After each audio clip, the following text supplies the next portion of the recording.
morning, everyone. This video is to go over 3 cases for solving exponential equations. So case number 1, they have the same base. Case number 2, we have to get the bases the same. Case number 3, we're going to convert it to a logarithm to solve. So when they have the same base, it's pretty straightforward. We kind of have to work the same way that we did a logarithm. If you have the same base, like more than one on a side, we have to combine them. So if you remember back your laws of exponents, when you are multiplying 2 terms with the same base,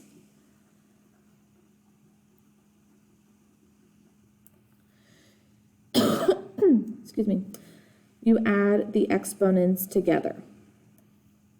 So opposite from the way we condense a log. With a log, they were being added, so we multiplied the base. They're inverses of each other, so it makes sense that they're kind of working the opposite. And since the bases are the same, the exponents have to be the same. So similar to when there was a log on both sides, if the base is the same on both sides, we just work with the exponents. So the left-hand side, k plus 2, the right side, 5k minus 1. All right, I'm going to work this part out quickly because you should be familiar with solving linear equations by now. So we get k is equal to 1. With exponential equations, we do not have to check for extraneous solutions because the domain is the set of all real numbers for exponential. All right, when we have to get the bases the same, the common base is the smaller number. So it's going to be tempting to try to make it bigger, but we actually have to take whatever base is larger and scale it down so that it's a smaller base with an exponent. So I'm going to leave 3 alone. My goal is to rewrite 27 so that it's 3 to a power. So 27 is equal to 3 to the 3rd power. So I'm not going to do anything on this side because now they have the same base. Now the base is 3 for both of them. The only thing you have to remember, and this is the power rule with exponents, 27 already had an exponent, and now I just rewrote it with another exponent. So these need to get multiplied. You have to remember to distribute your new exponent to the original exponent. So again, now that the bases are the same, I'm only solving the equation with the exponents. So I ran out of room, but you would just distribute and solve for x like normal. All right, when you have a fraction, we went over this, but it's going to be worth going over a few times. When you see a reciprocal like that, that means it was 3 to the negative 1 power. A negative exponent means you take the reciprocal number. So 3 to the negative 1 power is the same as 1 over 3. So I'm going to leave it like that. This had an exponent there, so that will need to get multiplied. And then 81, I need to try to rewrite 81 so that it's 3 to a power. I'm going to double check. But I'm pretty sure 3 to the 4th power is 81. Yeah. So 3 to the 4th power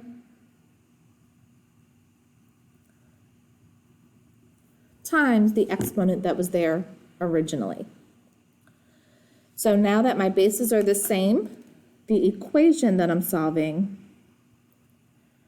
is just the exponents. Negative 1 times 2x, that exponent would be negative 2x. All right, and same thing, you would distribute and you would get x by itself like normal. All right, the last case is when you're going to have to convert it to a log. This is when getting a common base is not possible. So you have to, first of all, identify that in this problem, the number 5 is my base, and the x minus 1 is the exponent. Anything extra has got to go before we try to convert it. And we work backwards from please excuse my dear Aunt Sally. So the first thing I'm going to do is subtract 6.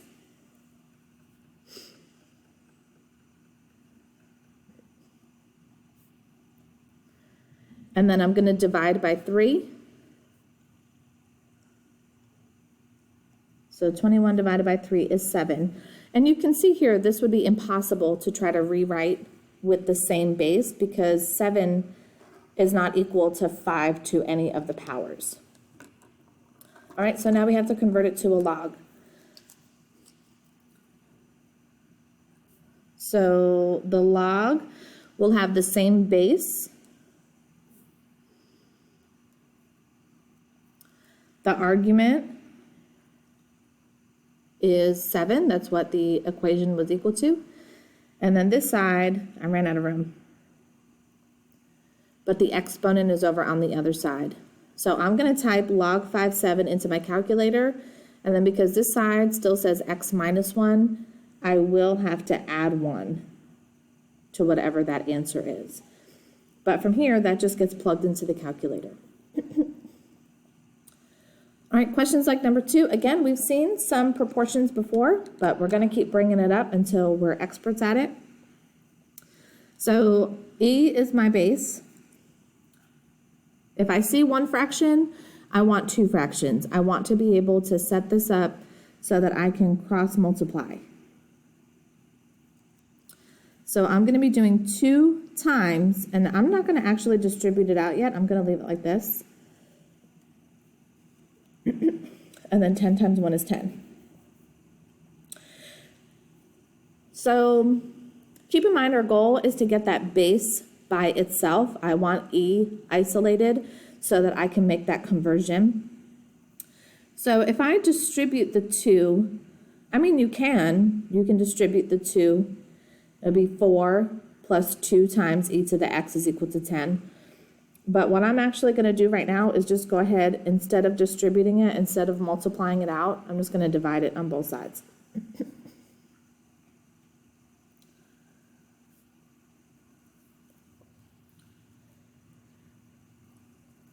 All right, so now it's just 2 plus e to the power of x is equal to 5. Again, e has to be isolated before I can make the conversion.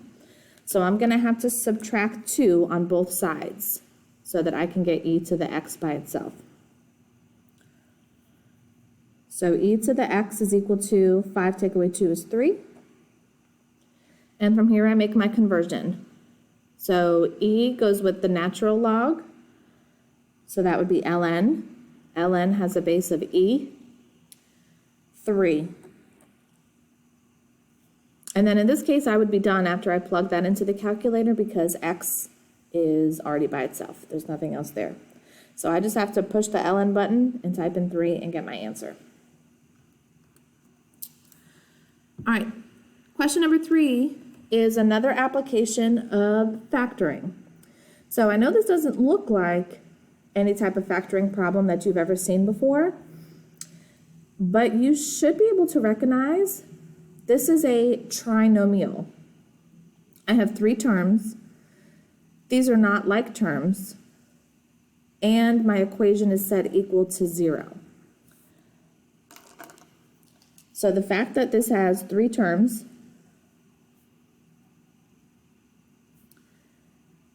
and the fact that it says equal to 0 is our clue that this is a factoring application.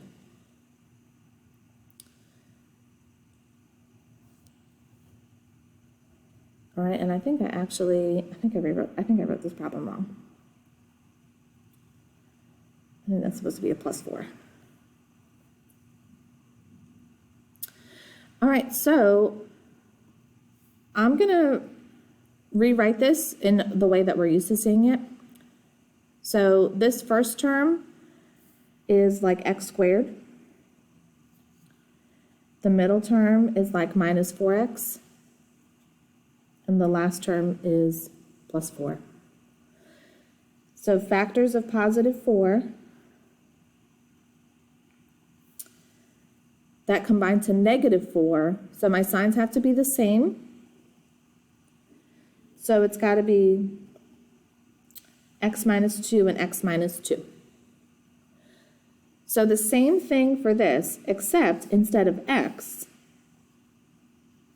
it's e to the x minus 2 and e to the x minus 2. I'm going to pull up a piece of scrap paper over here so I can show you why that multiplies back to the original problem. I'll do it quickly.